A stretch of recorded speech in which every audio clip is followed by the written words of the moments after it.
Hey everyone, Pastor Kaysen here. All of the remnant pastors and I have agreed that we wanted to release a lesson video here on our concept of our Abigail and Nabal cards. Today I want to be able to walk you through a few things pertaining to these cards that you've heard about. Now, traditionally, this is taught a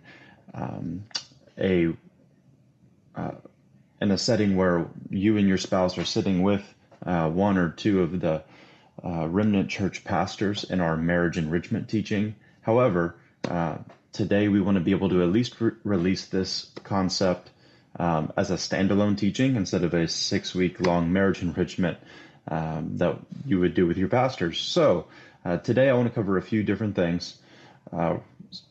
First, we're going to read through 1 Samuel 25 together. Next, I'll walk you through who are the characters in the story, who's who, and what do they mean? What do these people mean to the story? What is the Lord showing us through that? Next, I'm going to walk you through the development of the narrative, and not just, hey, this is what happened, but also connecting it to the topic of marriage, because it might be a little abstract to you at first if you've not heard this before, or maybe it's been a while since you've got to sit through this teaching with some pastors, and it might be a good refresher for you.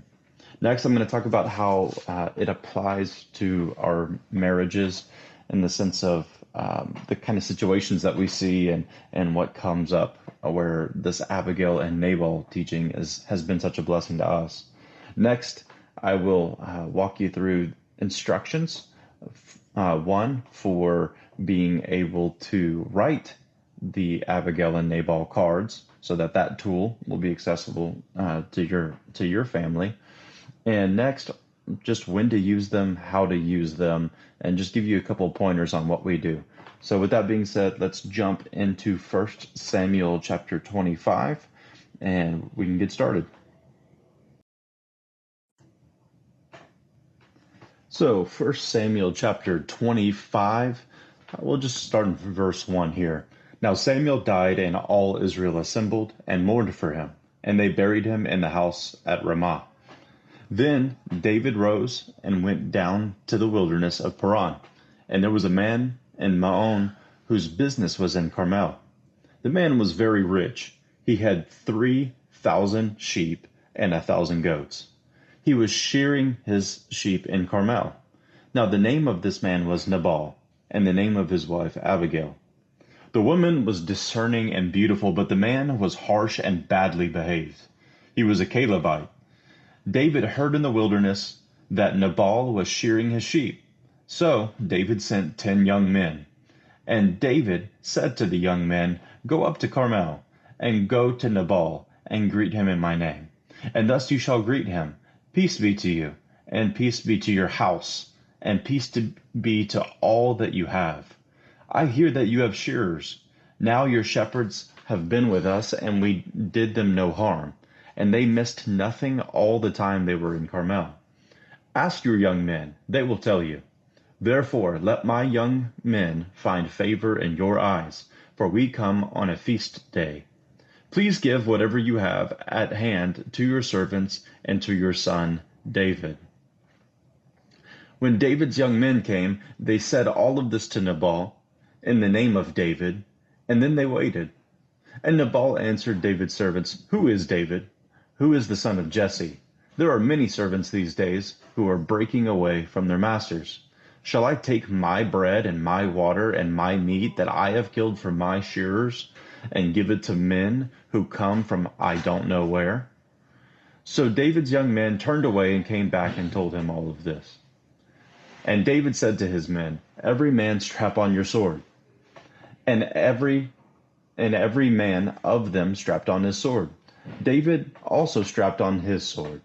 And about 400 men went up after David, while 200 remained with the baggage. But one of the young men told Abigail, Nabal's wife, "Behold, David sent messengers out of the wilderness to greet our master, and he railed at them. Yet the men were very good to us, and we suffered no harm. And we did not miss anything when we were in the fields, as long as we went with them. They were a wall to us, both by night and by day, all the while we were with them keeping the sheep. Now, therefore, know this and consider what you should do. For harm is determined against our master and against all his house, and he is such a worthless man, so that no one can speak to him. Then Abigail made haste and took 200 loaves and 2 skins of wine and 5 sheep already prepared, and 5 seahs of parched grain, and 100 clusters of raisins, and 200 cakes of figs, and laid them on donkeys. And she said to her young men, Go on before me. Behold, I come after you. But she did not tell her husband Nabal. And as she rode on the donkey and came down under cover of the mountain, behold, David and his men came down toward her, and she met them. Now David had said, Surely in vain have I guarded all that this fellow has in the wilderness, so that nothing was missed of all that belonged to him. And he has returned me evil for good.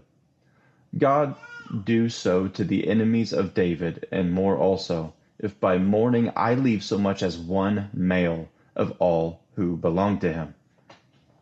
When Abigail saw David, she hurried and got down from the donkey, and fell before David on her face, and bowed to the ground. She fell at his feet and said, On me alone, my lord, be the guilt. Please let your servant speak in your ears, and hear the words of your servant. Let not my lord regard this worthless fellow, Nabal, for as his name is, so is he.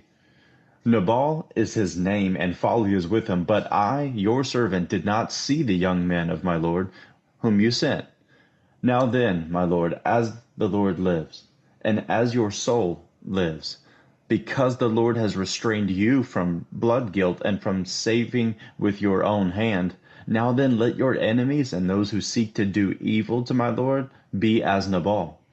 And now let this present that your servant has brought to my lord be given to the young man who followed my lord.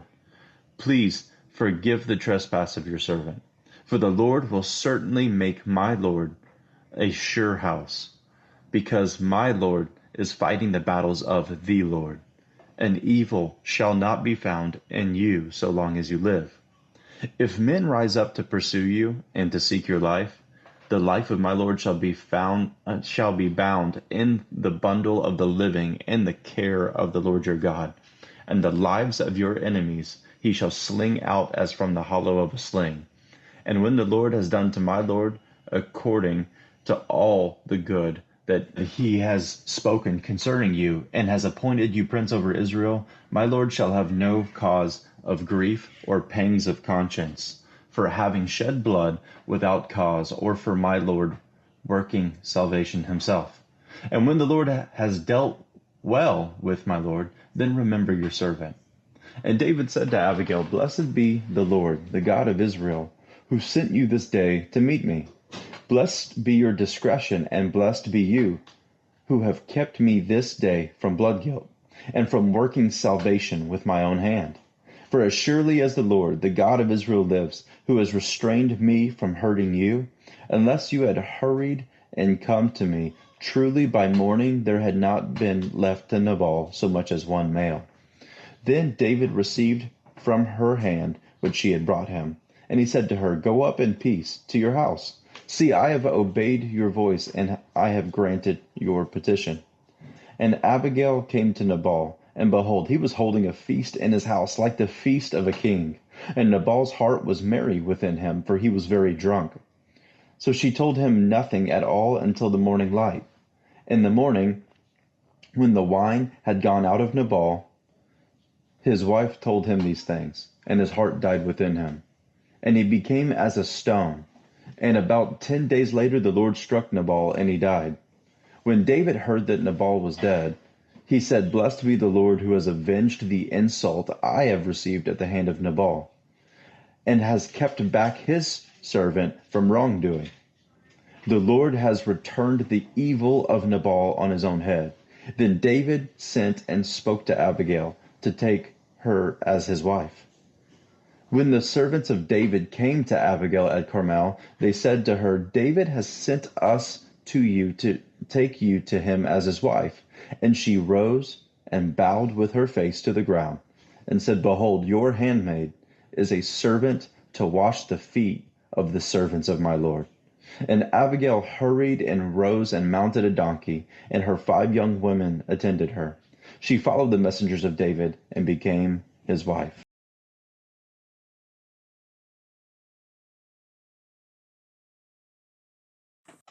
All right, so now having read through 1 Samuel chapter 25 together, I want to be able to tell you a little bit about who's who here in this story.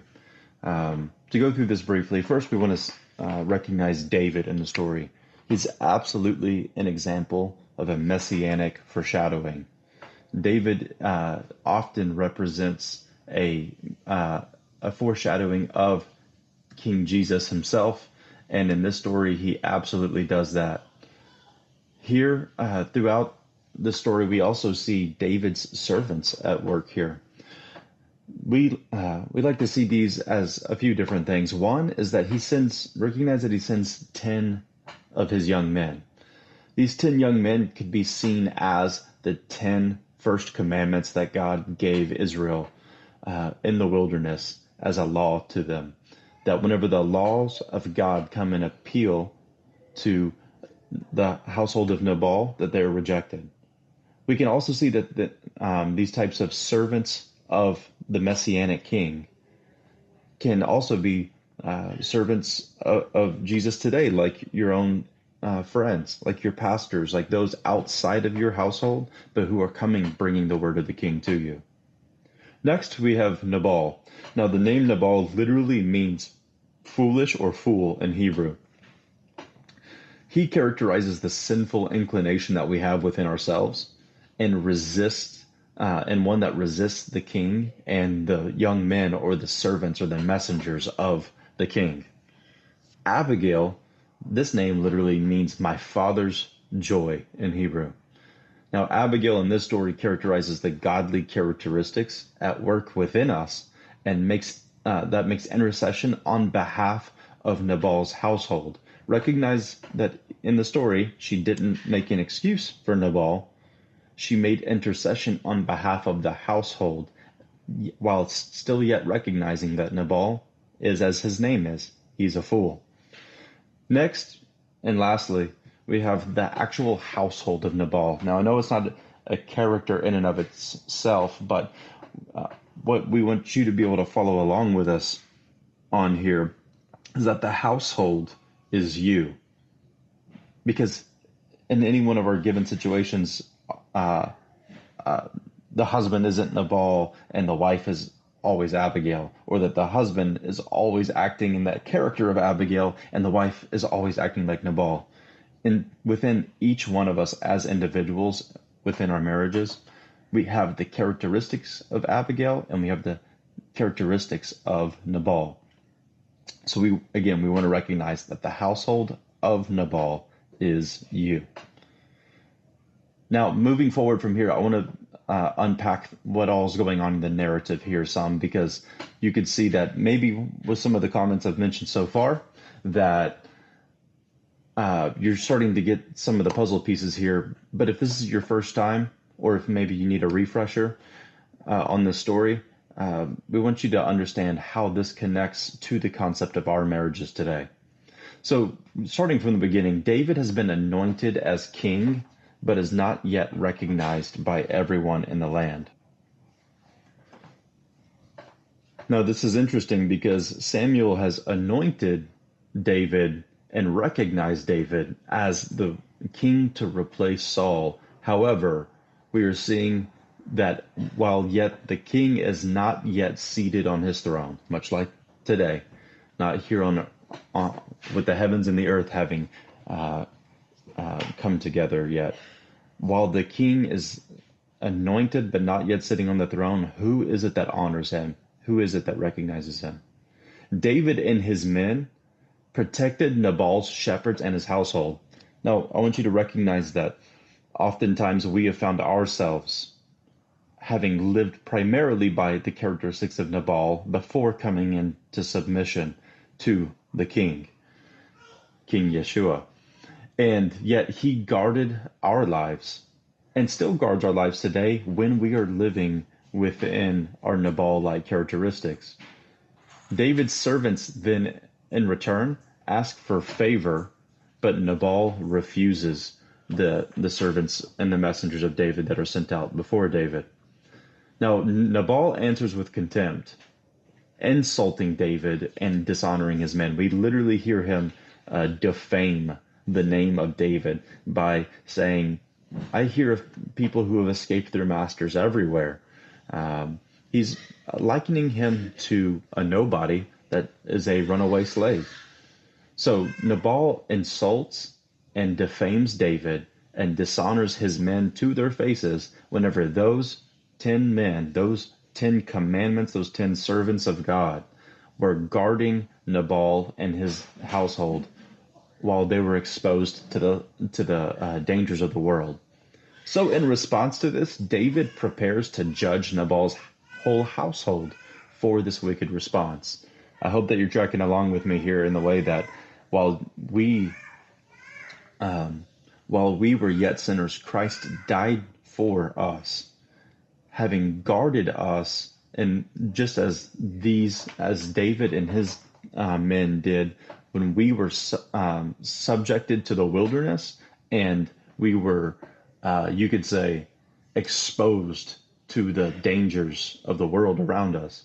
Now, David prepares to judge Nabal, but not just only Nabal, it's his entire household.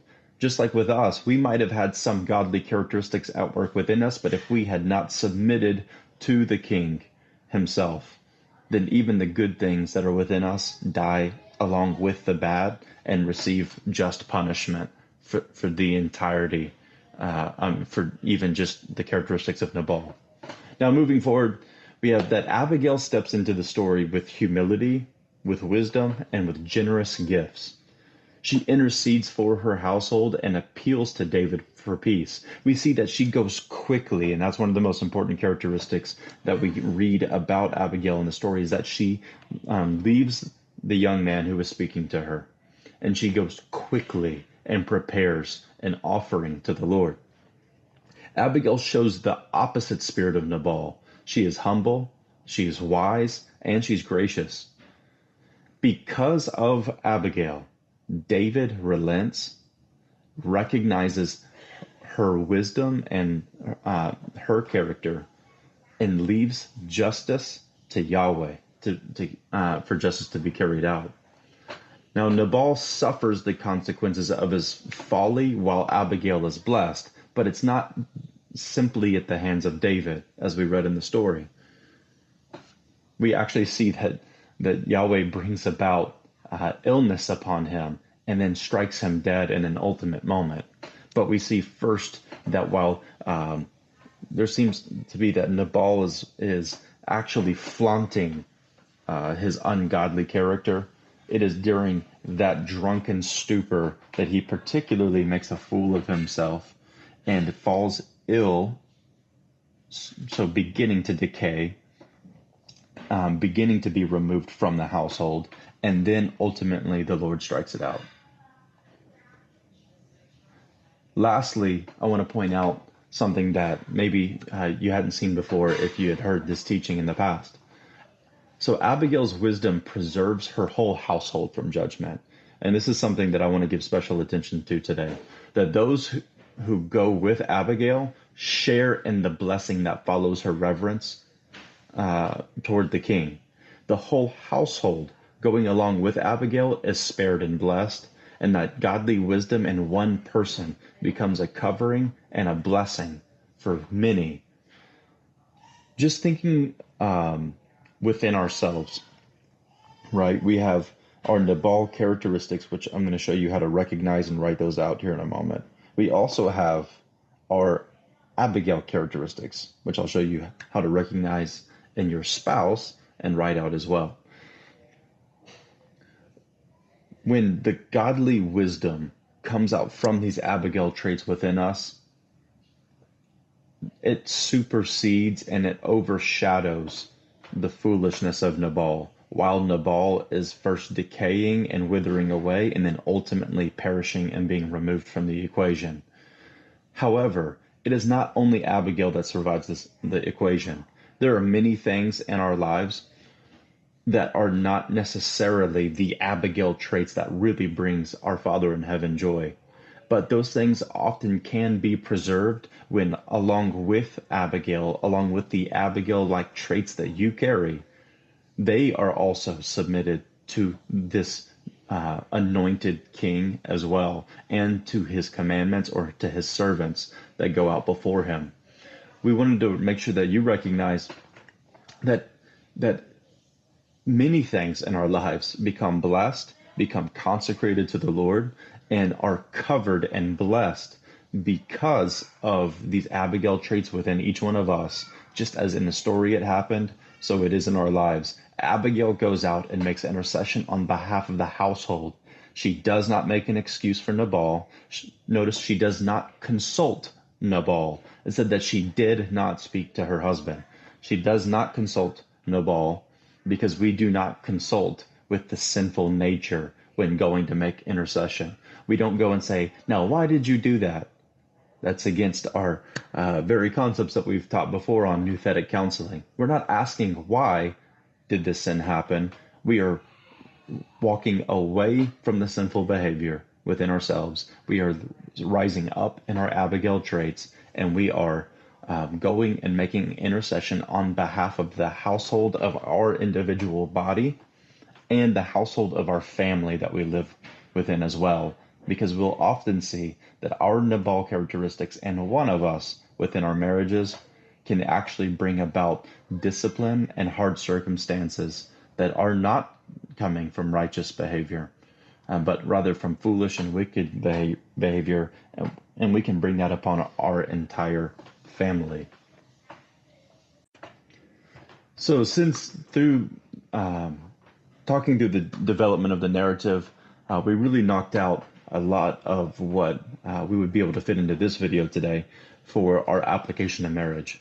As I was just saying, I want every single one of us to be able to see how we carry both the characteristics of Nabal and of Abigail within us when we are those who are submitted to the king, yet have those characteristics within our household or within ourselves that are foolish and not those that bring joy to our Father in heaven. So I want to be able to next go into just instructions for the Abigail and Nabal cards that have been a weapon of old, a tool that has absolutely blessed all of the One Association. It has revolutionized many marriages. It's settled many fights. It's been life-giving and a blessing to all of us time and time and time and time again. And it's something that we want to be able to teach you for the first time today, or to give you a refresher on. So first of what you're going to need is 2 index cards. We like to do index cards because we want them to be able to travel with you easily. We want them to be able to fit in a wallet or a purse, or up on the sun visor in your truck for those of you who drive a lot for work. We want them to be able to travel with us very easily. Some of you carry around note card carriers for stones and things like that. That's also a great place to keep these. Now, as you're writing these cards, you also need to have your Bible handy, because I'm going to show you here in a minute what these Abigail and Nabal cards look like, even from an older copy of these Abigail and Nabal cards that Kendall and I wrote with each other. And so you're going to need that Bible handy to have some reference scriptures to go with each one of these traits. Next, this is not something that you just flippantly do. This is something that you're going to want to set apart some consecrated time to prayerfully write these traits out in a very meaningful way. It'll make more sense as I give you some instructions here in a moment, but you really want to have time to consecrate some prayer and really identify what those Abigail traits are in your spouse, and to have this sober self-assessment, sober self-awareness of what these Nabal traits are within you. Next, as kind of a bonus item, and this is mostly because my wife has seems to have been born a teacher and always has been, I believe always will be, laminating sleeves. My wife has blessed us with laminating these before, and it's made it to where they're able to last longer. They don't get as torn up. Men that are outside working a lot, you can still keep them in your truck or in a bag with you while working, and they don't just get destroyed along the way. So that's just to help make them a little bit more durable. So lastly, I want to be able to walk with you through just how to use these cards before I show you some of the ones that Kendall and I have written in the past. So we use these for daily encouragement and edification of our spouse. This can really look like this being a discipline in your family, just waking up in the morning and reading those Abigail traits over each other while being reminded of what Nabal traits must die. And that's something that in this weapon of old teaching that we've said for a long time now, is that Nabal must die. So we also do this for daily awareness of the Nabal-like traits that we're overcoming, and for moments of conflict resolution.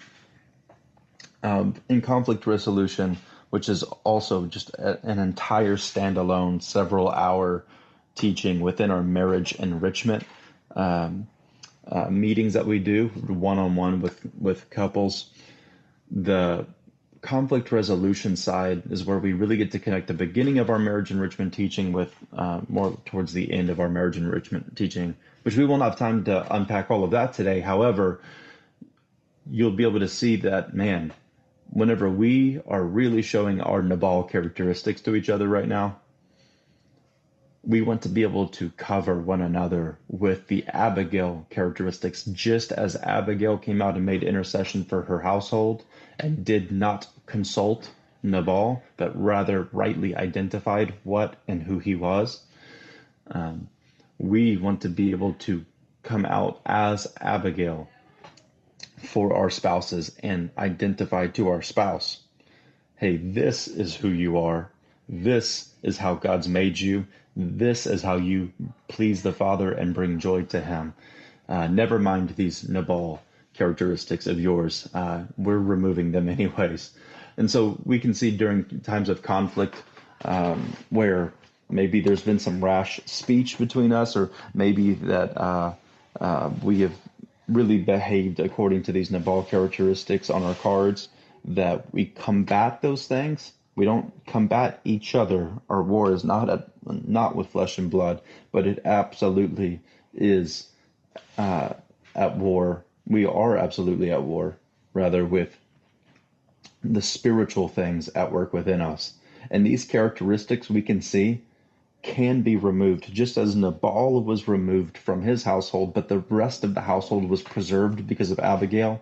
So can we see these Nabal traits within us removed while preserving the rest of the household, so long as they bow to the anointed king and to his commandments and his servants who go out before him. Okay, so lastly, I want to be able to show you an older copy of some characteristics that Kendall and I wrote together. I believe we did these while out on an overnight trip where we got to go out of town for a couple days, and some of our brothers and sisters blessed us with a couple nights out in a cabin in Arkansas, and we just took that time to be able to just draw closer to each other and remind each other of these Abigail traits, and to be able to reflect. This would have been our second copy, I believe, for our family. Recognize again what these new Nabal traits were that we were recognizing within ourselves. So I want to be able to show these to you because this was not as good as we can write them today. but it also wasn't our first time ever either. We got to learn a little bit from our first copy that we did, I believe, a year or two before this one. So, when it comes to the Nabal traits, you can see it says Cason on the left, Kindle on the right. The Nabal traits are the top row. These are what we consecrated some time and spend time praying in a self-assessment along with the Holy Spirit and with the Word to be able to recognize these things in ourselves. So of the ones that I wrote that I saw that these Nabal characteristics of being discouraging, of being overwhelming, in a sense of maybe I'm not getting my way, and so I just overwhelm the situation with force or with effort, or that whenever I really want to reach a goal, I can overwhelm everyone else around me. So it includes a lot of characteristics of being inconsiderate of others around me. I also wrote that I was discontent. This is something that I especially at that time, and at times still today too, but I saw at that time of like, man, out of all these good things that God's doing in my life, it's still never good enough. I'm still always looking for the next glory because I'm not appreciating and walking in thanksgiving for the glory that He's brought about today. This looks a lot like pessimism, you could say. Next, I wrote that I was dismissing, that I often dismissed things that I just didn't care about. It wasn't significant to me, so it must not be significant at all. This was a very selfish behavior. So this was, instead of me just writing selfish, which can include many things, dismissing was just simply that I would not even look at or recognize something that did not seem significant to me personally. So that was often selfish and inconsiderate. Next, I wrote that I was objective to a fault, that for the sake of accomplishing the objective, that I would be willing to bulldoze through everyone and everything in my path and forget all of the consequences, forget all of the cost. This objective before me is all that mattered. Now, my wife is amazing. You can read these characteristics here. I won't go through too much of those, but ladies, she wrote things like that she was selfish with her time and energy, that she recognized that she was being irritable and critical, that she was being unwise with her speech and thoughts, that she was not being prayerful, and also that she was very action-oriented, but not bringing her heart into the equation. Now, some of you might have recognized some of these sound similar to each other. Well, at this point, we had been married for a couple of years, and we seem to have been growing our Nabal traits together. We were really merging together, not only in Abigail traits, but also in Nabal traits. We were seeing that we had married into some of these things, and we were also further developing these sinful characteristics in each other. Maybe you've seen ways that you married your spouse, and they weren't that way before, but they are now, and maybe it's because Nabal has been allowed to continue living in your house. So yeah, moving forward from there, we have the Abigail traits. Now, we did not write these for ourselves. We, again, stepped apart from each other. We prayed, we consulted the Lord, consulted the Word, and we came up with these Abigail traits for our spouses. So what Kendall wrote for me was that I was selfless with my time and energy, that I was bold in sharing or bold in leading, that I was careful in study and in application of the Word, that I was honest even when it's difficult, and that I had a shepherd's heart. I wrote of Kendall that she was diligent, and where I was not as poetic in my words, I'm getting better every year, but where I was not as poetic in my words, I used quite a few scriptures to try to give references here to this. I wrote that she was honest, which is something, again, that we seem to have been growing in together. Praise the Lord. Also, that in her servanthood, that she is sacrificial, and she is even silent in that servanthood, like as it's described in Proverbs 31, verse 11. Also, that she is unshakable, that she is often during difficult moments. Kindle is this firm foundation that I can look at and say we can do this, because she's not trembling in her boots, because her foundation isn't falling apart as an individual. Then I can look at the two of us in the mirror and say we can do this. Also, that she's edifying, but not just in the verbal affirmation sense, that she is one who literally just builds up the people around her. It might be through verbal affirmation or through acts of kindness of a sort, but it's really that she is constructing godliness in the people around her, and that she is a teacher, but not just in the sense of intellectual knowledge, but she is a teacher in the teaching the ways of the Lord, and that in its very nature is edifying to her whole environment around her. I wanted to share these with you guys because, in a digital platform, one, because I'm not sure you could have read my handwriting on my note card, but I want to share these with you so that you could really see clearly how these are broken down. We do 5 characteristics on each of these things. We recognize our own Nabal characteristics, and we recognize our spouse's Abigail characteristics. Now, these are written on your note card, where you have your Abigail, you have your Nabal traits, on one side of the card, but you have your spouse's Abigail traits on the other side, and and then vice versa for your spouse, so that maybe during a moment of conflict, you could recognize again, reading your side of the card, hey, these are the Nabal traits that we have already recognized must die. While on the other side, your spouse is looking at the other side of the card where their Abigail traits are at, that maybe you haven't been speaking because you've been behaving in those Nabal traits of yours. And so this just allows some edification towards your spouse and a moment of remembrance for yourself and of self-awareness. If you notice on this table here, I have some scriptures next to each one of them. Now, it's pretty easy to understand for the Abigail traits.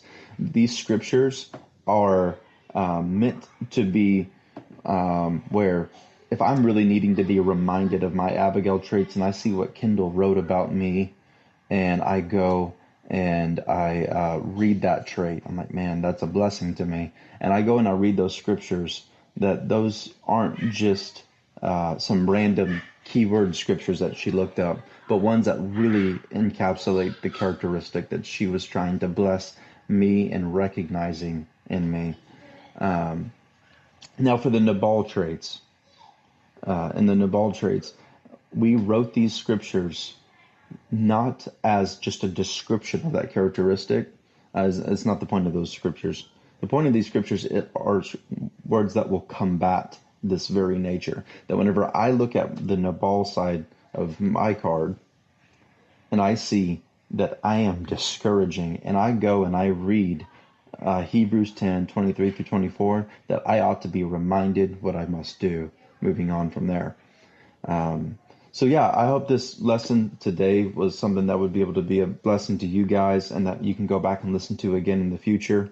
I do just want to remind you that these should be updated annually. We should see Nabal characteristics dying within us on a regular basis, and to where we can look at those Abigail and Nabal cards, be proud that as a family and as a couple, we drove out some of those Nabal characteristics. And yet in this new season our family's in, we might see some new Nabal characteristics that have arisen. We also want to be able to recognize in a fresh new way every year the Abigail traits within our spouse. We don't want to be just saying the same things where they eventually turn into some obsolete compliment over time that has just become a dull routine.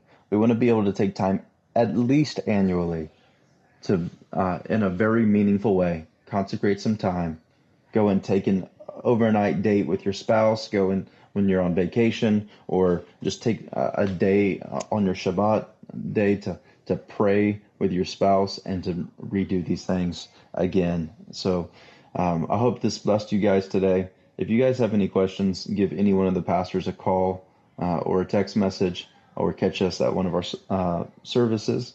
and we look forward to seeing you guys soon. Bless you guys.